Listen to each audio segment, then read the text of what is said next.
Hello, thank you for joining me on this epic bikepacking adventure through the Welsh Marcher Way. An epic long-distance 175-mile bikepacking route that will take you on a journey through the Welsh Marches, taking plenty of off-road routing including the Shropshire Way, the Jack Medson Way, the Mortimer Trail, the Offa's Dyke and the Brecon to Monmouth Canal. There's plenty of history along the way too. The following castles: Newport Castle, Usk Castle, Abergavenny, Croft Castle, Richard's Castle, Ludlow, Stokesay Castle and the Shrewsbury Castle.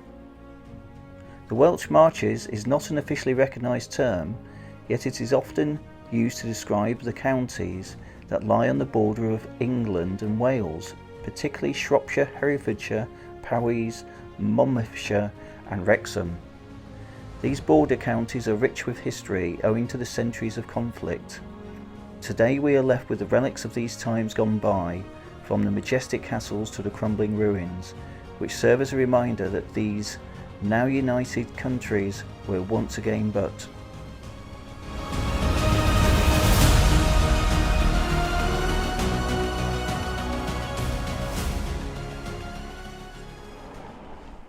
So I decided to start the Welsh Marcher Way in Shrewsbury purely out of convenience and do the route in reverse. So I travelled from Essex after a 5-hour journey, parked up in Shrewsbury on the outskirts and set up my Norco hardtail mountain bike with the tail fin set up and handlebar bag. Having recently completed the Marchess Castle Way, I was really looking forward to doing this route as there was some crossover in the Shropshire Hills and there would be new sections heading down south to Newport. I knew this route was going to be very physically demanding, and with over 5,000 metres of ascent it certainly was. It just happened that there was a heat wave this week heading up to 30 degrees plus, so I did suffer the consequences later, as you'll find out in part 3. Hello, it's Wednesday the 27th of May. The sun is out. I'm doing my next bikepacking mission, the Welsh Marcher Way in reverse, starting at Shrewsbury. The official start is Newport, courtesy of Catherine Moore. I found it on Komoot and I thought I'd give it a go. Having done the Marchess Castle Way recently, that was an absolutely epic route by Cycling UK and I'd recommend that. So this one caught my eye because it's a similar distance, 175 miles this one, over 5,000 metres of ascent, and going through the Welsh English borderlands, which is referred to as the Marchers. So I thought I'd give it a go. There's a bit of a heat wave going on at the moment. There has been all week. It's about 27 degrees at the moment, but it was in the 30s, so I'm glad that it's a little bit cooler, but it's still too hot to be honest. It's been fairly easy going so far. The hills haven't been too bad, but there is still 5,000 metres of ascent to go, so we shall see. Okay, that's all for now. I'll report in soon. Heading to Ludlow at the moment. Not sure how far I'll make it today. I've already done about 10 miles after a long journey from Essex, so it will be fairly short today, but we'll see how it goes. There's plenty of daylight today. Bye for now.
So just entering Longmind. This reminds me of the Marchess Castle Way. I did Longmind then, it was absolutely epic, that section. I wonder whether it's going to be similar today. It's I'm going up a pretty steep hill at the moment, which will take me to about 480 metres, so it's going to be tough going. It's cooling off a little bit, but it's still warm.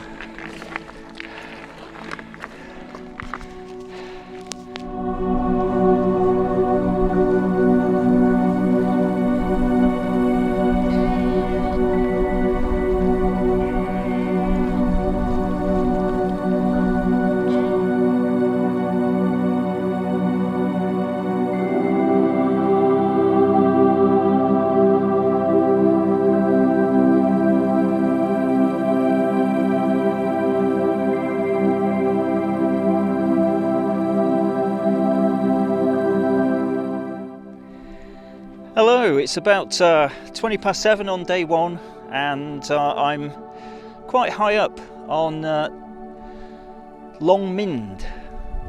I passed through here doing the Marchess Castle Way as well. I'm not sure if I passed this exact point, but I definitely passed through Longmind and it was absolutely spectacular.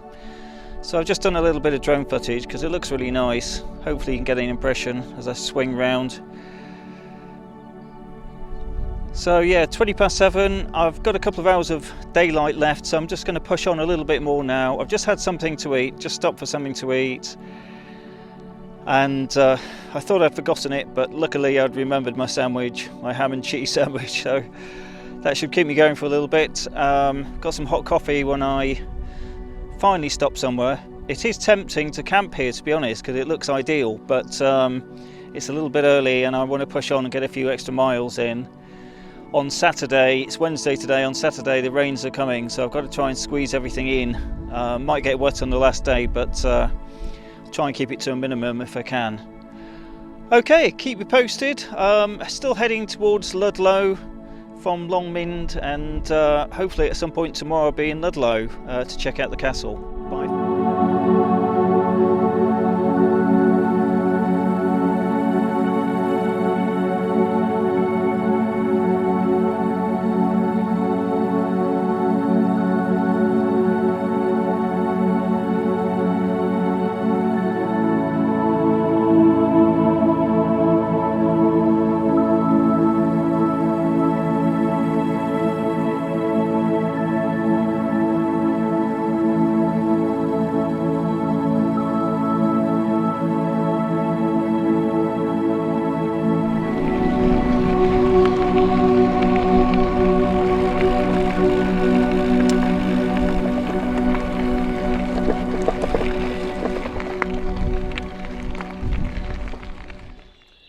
Hello, good morning. It's about 5:30 in the morning, day 2. I'm in the woods. I'm not sure where I'm near actually. I don't think I'm near anywhere actually, but I'm heading for the Craven Arms village and later on in the day Ludlow today. So they're the 2 main stops today. Just thought I'd show you my camp spot. It's a nice spot actually. And I'm still fairly high up, over 400 metres, and I wanted to stay up here in the hope that my tent would stay dry, but unfortunately that wasn't going to be the case because it rained in the night unexpectedly. I didn't really expect it to rain, but I was all wrapped up indoors, so it wasn't a big deal. I could hear it though, it did wake me up, and I woke up quite early because it's that much lighter now this time of the year, so it must have been light around 4 o'clock-ish. So yeah, I'm going to pack up now, try and make an early start. It's nice and cool. The day is going to warm up, so I'm not looking forward to the afternoon when it's going to be about 27. It was too hot yesterday going up the hills and stuff, so if I can get a decent amount of miles in this morning, I'll be happy with that. Okay, I'll report in soon. I'm right by the track. You can probably see the track behind me, so I'm just going to whiz down there. I think it's downhill to begin with, which will be good to get the legs warmed up. Bye for now.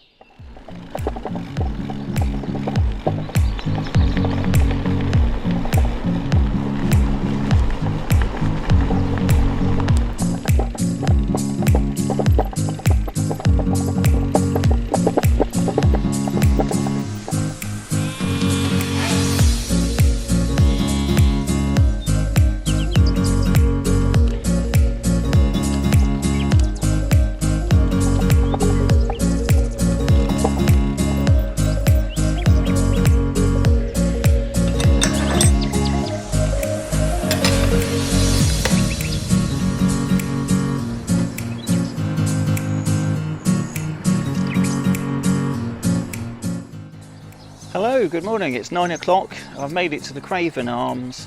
Just had a lovely breakfast at the station cafe there, which was recommended to me, and made the most of the co-op to get a few provisions to keep me ticking over, some milk and some digestives. And here I am at Stokesay Castle. Found my first castle on the route. On the Marchess Castle Way there are a number of castles to be bagged along the way, similar to the Marchess Castle route, to be honest. That's one of the reasons that I came on this trip, because there's a little bit of extra history along the way, which makes it that bit more interesting. There's a lovely church just behind me as well, but it's locked, so I was going to take a look around there too. I've only done about 7 miles, so I'm going to have to get my skates on a little bit, because I'd like to get some miles in before it gets super hot this afternoon. And hopefully the hills won't be too unforgiving, because they've been pretty tough so far. Okay, that's all for now. I'm going to send the drone up to get some nicer footage of the castle, and you can see that in a bit. Okay, bye for now.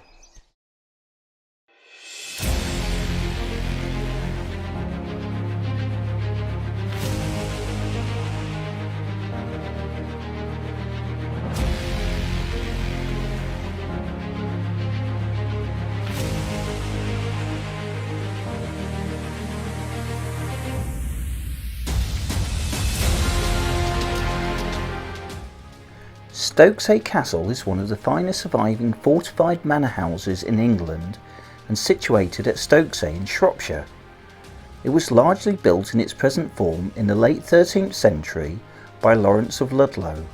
On the earlier castle, some of which still survives, founded by its original owners, the de Lacy family, from whom it passed to the de Verdun heirs, who retained feudal overlordship of Stokesay until at least 1317. Lawrence of Ludlow was one of the leading wool merchants in England, who intended it to form a secure private house and generate income as a commercial estate. Lawrence's descendants continued to own the castle until the 16th century, when it passed through various private owners. By the time of the outbreak of the First English Civil War in 1642, Stokesay was owned by William Craven, 1st Earl of Craven, between 1608 and 1697, a supporter of King Charles I. After the Royalist War effort collapsed in 1645, parliamentary forces besieged the castle in June and quickly forced its garrison to surrender. Parliament ordered the property to be slighted, but only minor damage was done to the walls, allowing Stokesay to continue to be used as a house by the Baldwin family until the end of the 17th century.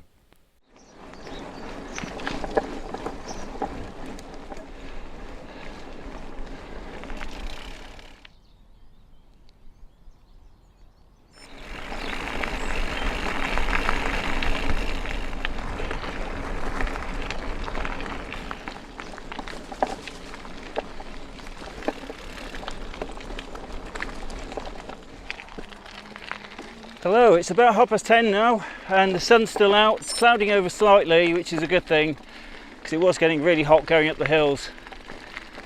I'd just like to say how beautiful this scenery is, really. It's absolutely gorgeous.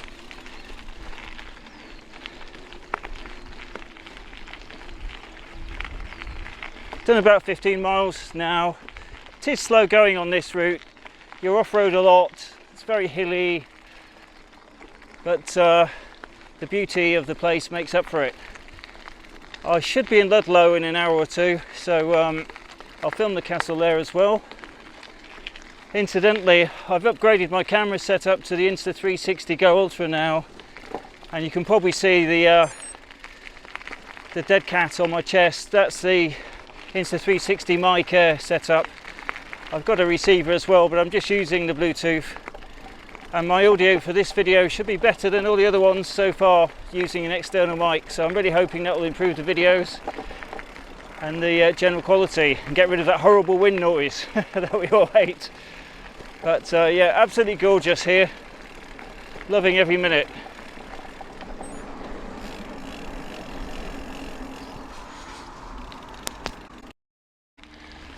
So we're just passing through Ludlow Racecourse. Never been here before. Didn't even know there's a racecourse, to be honest. Looks like we're going to go right to the heart of it. It's been a long time since I've been to a race meet. I think the last one was Exeter about 40 years ago. Not a betting man, obviously. Hello, I'm just outside Ludlow at the moment. It's nearly 12 o'clock midday and I'm at Bromfield St Mary's Church, which is just behind me. It's quite a nice church. I've just filmed it with a drone and it's quite nice surrounds too, so all very pleasant really. I'd hoped to get some water from here because often the church has a tap, but I can't find a tap anywhere. There probably is one, but they're often hidden somewhere, so not today. But it's not an emergency yet. It is warming up, but I'll be in Ludlow soon anyway and I can get food and water there if I need to, so it's not a big deal. So yeah, about halfway for today. Lots of stops are needed in this heat, so I need to stay hydrated, and that big breakfast I had earlier has really helped for sure. I'm looking forward to filming Ludlow Castle. Hopefully it's not too busy with people. Well, I'll send a drone up and get some. It's a really spectacular castle, so that should look really good on the video.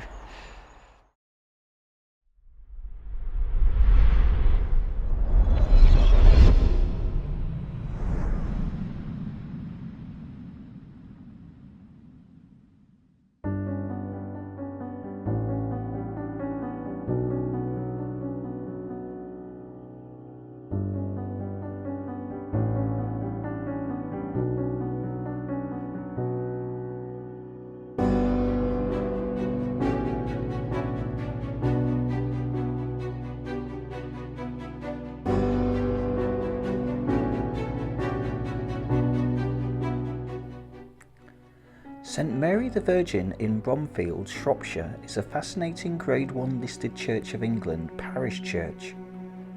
Located near Ludlow, the site originated as a 12th century Benedictine priory. It is uniquely notable for its rich history, incongruous post-dissolution domestic architecture and remarkable 17th century art. The church sits beside the River Tyne and shares its grounds with the old Tudor Priory Gatehouse.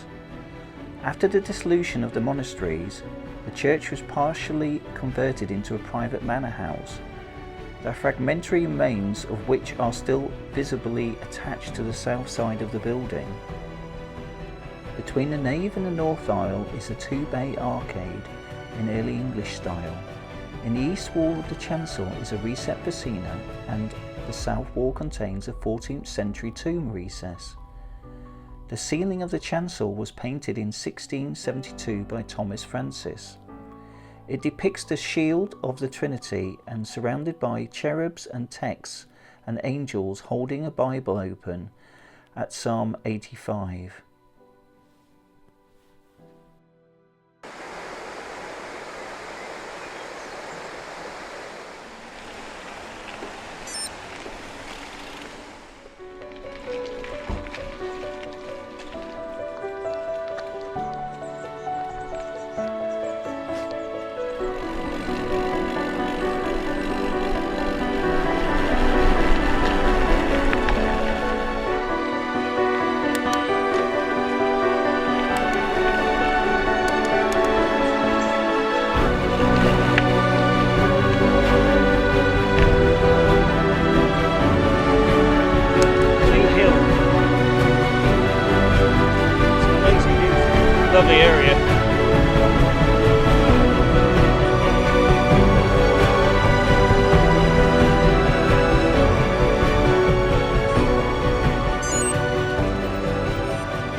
Ludlow Castle is a ruined medieval fortification in the town of Ludlow in the English county of Shropshire, standing on a promontory overlooking the River Thames. The castle was probably founded by Walter de Lacy after the Norman conquest, and was one of the first stone castles to be built in England. During the Civil War of the 12th century, the castle changed hands several times between the de Lacys and the rival claimants, and was further fortified with a great tower and a large outer bailey. In the 13th century, Ludlow was passed on to Geoffrey de Genneville, who rebuilt part of the inner bailey, and the castle played a part of the second barons.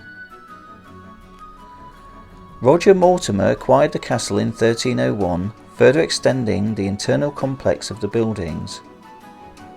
Richard, Duke of York, inherited the castle in 1425, and it became an important symbol of Yorkist authority during the Wars of the Roses. When Richard's son Edward IV seized the throne in 1461, it passed into the ownership of the Crown. Ludlow Castle was chosen as the seat of the Council of Wales and the Marchess, effectively acting as the capital of Wales, and it was extensively renovated throughout the 16th century.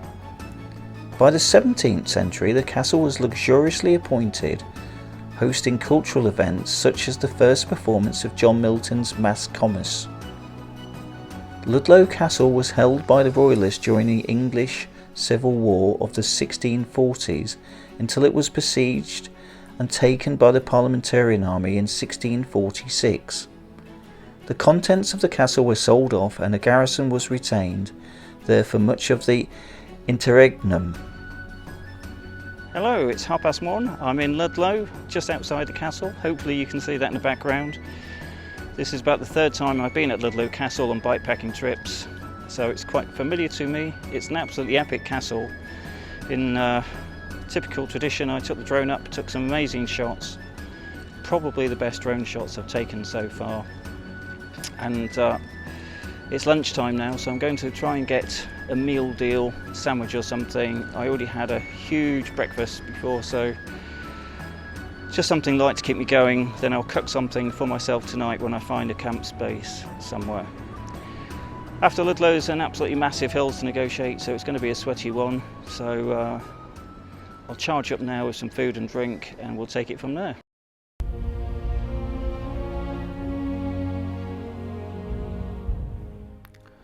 Thank you for joining me for part 1 of this epic bikepacking adventure across the Welsh Marcher Way.